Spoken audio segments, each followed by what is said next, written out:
Dalam sejarah Islam, Abdurrahman bin Auf merupakan salah satu sahabat Nabi yang terkenal dengan keutamaan dan perjuangannya dalam menyebarkan agama Allah Subhanahu wa Ta'ala. Kisah hidupnya penuh dengan pelajaran yang inspiratif, terutama dalam hal keinginannya menjadi miskin namun selalu gagal. Di saat banyak manusia yang selalu merasa kurang dan ingin memiliki segalanya, Abdurrahman bin Auf justru ingin menjadi seorang yang miskin.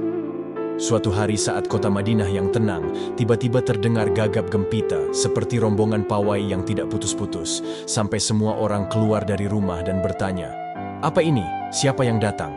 Lalu seseorang berkata kepada Sayyidah Aisyah, "Itu adalah 700 kafilah dagang milik Abdurrahman bin Auf." Kemudian Sayyidah Aisyah berkata, "Aku teringat dengan perkataan Rasulullah. Abdurrahman bin Auf memang dijamin masuk surga bersama sahabat lain, namun ia masuk surga dengan keadaan merangkak." Ketika Abdurrahman bin Auf mendengar sabda Nabi tersebut, sontak ia pun menangis.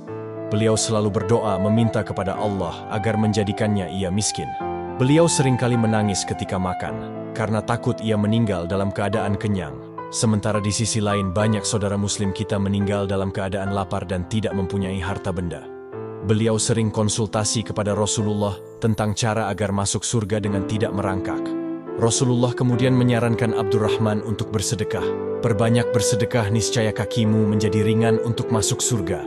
Beliau pun langsung bertekad untuk menghabiskan hartanya di jalan Allah. Beliau pernah menjual tanah dan hasil dari penjualan itu beliau bagikan kepada ibu-ibu muslim dan orang-orang muslim yang miskin. Beliau pun pernah memberikan 500 kudanya dan 1.500 unta untuk keperluan umat Islam.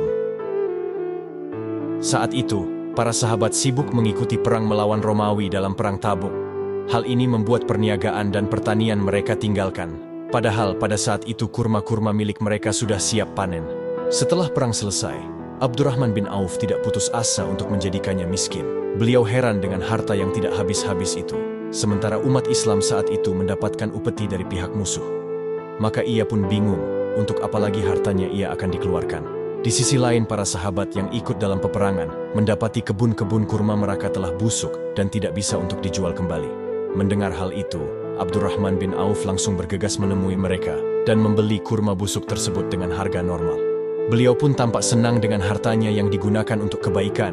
Beliau berpikir jika membeli kurma busuk ini, maka tidak akan ada yang mau membelinya. Dan hal itu akan terwujud cita-citanya, yaitu menjadi miskin. Tidak lama setelah itu datanglah utusan dari Raja Yaman ke Madinah. Utusan tersebut mencari kurma busuk untuk menjadikannya obat, karena di Yaman pada saat itu sedang terjadi wabah penyakit, dan obatnya adalah kurma busuk. Ketika utusan Raja Yaman itu bertanya, "Siapa yang mempunyai kurma busuk?" Warga pun serempak menjawab, "Abdurrahman bin Auf." Ketika utusan tersebut bertemu dengan Abdurrahman dan menceritakan maksudnya, Abdurrahman menawarkan agar kurma busuk tersebut diberikan secara gratis tanpa membeli.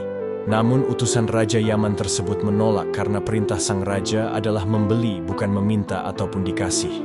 Tidak tanggung-tanggung utusan sang raja membeli kurma busuk tersebut dengan harga 10 kali lipat dari harga normal.